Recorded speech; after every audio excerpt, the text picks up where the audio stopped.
মোবাইলে ধারণ করা ভিডিওতে দেখা যাচ্ছে ফাঁকা মাঠে একদল যুবক একটি ঘোড়ার হাত পা বেঁধে জবাই করছেন। জানা গেছে মাংস খাওয়ার শখ হলে ঘোড়া কিনে জবাই করে খান তারা। মাংস খাওয়ার শখ হলে ঘোড়া কিনে আনেন পাবনার বেড়া উপজেলার মহিউদ্দিন চৌধুরী। পরে তার সহযোগীদের সাথে জবাই করে রান্না করে খান তারা। এ সময় ভিডিও করে তা সামাজিক যোগাযোগ মাধ্যমে ছড়িয়ে দেয়। এরপরেই বাধে বিপত্তি। ভিডিও দেখে ক্ষুব্ধ হয় স্থানীয়রা। তাই প্রতিবাদে বিচারের দাবিতে বৃহস্পতিবার সড়ক অবরোধ করে বিক্ষোভ ও মানববন্ধন করেন এলাকাবাসী। ঘোড়া জবাই করে খাবার প্রতিবাদে দৃষ্টান্তমূলক শাস্তির দাবি এলাকাবাসীর। এই বুদ্ধিটা পাকাইছে বেড়া মহিন চৌধুরী। ওনার নেতৃত্বে আমাদের এই হাটুরে নাকালে ইউনিয়নে এসে সংখ্যায় 15 থেকে 16 জন লোক নিয়ে আসে। ওরা ঘোড়া জব করে খেয়ে ফেলেছে। এগুলো খাওয়া বৈধ না, অবৈধ না। এটা খাওয়া তো যায় না, তাহলে তো কুরবানি দিতেই হইতো।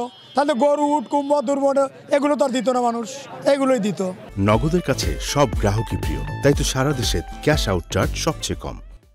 গ্রুপ আছে বেড়া চৌধুরীরা, ওরাই টাকা দিয়ে ওদের মাংস বানাইছে এবং ওরা নিয়ে গেছে, ওরা এখানে খাওয়াইছে জোর করে। আমরা কোনোদিন শুনিনি, আমার দাদাও ছিল, আমার আব্বা ছিল, কিন্তু কোনোদিন ঘোড়া খাওয়া হালাল। ওরা খাইছে, তার জন্য আমরা তো মেলা প্রতিবাদ করলাম, কিছু হলো না। অবস্থা বেগতিক দেখে যারা মাংস খেয়েছিলেন তারা ব্যবসা প্রতিষ্ঠান বন্ধ করে পালিয়ে যায়। এভাবে ঘোড়ার মাংস খেলে সেগুলো বিলুপ্তির পথে চলে যাবে বলে জানায় উপজেলা প্রাণী সম্পদ কর্মকর্তা। আর ঘটনাটির ইসলামিক ব্যাখ্যা দিলেন স্থানীয় মসজিদের ইমাম। কিছু কিছু সাহাবীরা ওই সময় খাইছে, কারণ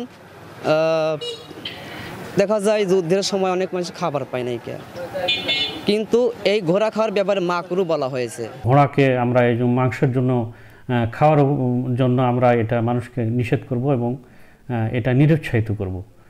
এটা স্বাস্থ্যের জন্য খুব বেশি ভালো না, কারণ পৃথিবীর খুব কম দেশের মানুষই ঘোড়ার মাংস এরা খেয়ে থাকে। ঘটনার পর থেকে এলাকায় উত্তেজনা বিরাজ করছে, তাই নজরদারি করার জন্য মোতায়েন করা হয়েছে অতিরিক্ত পুলিশ।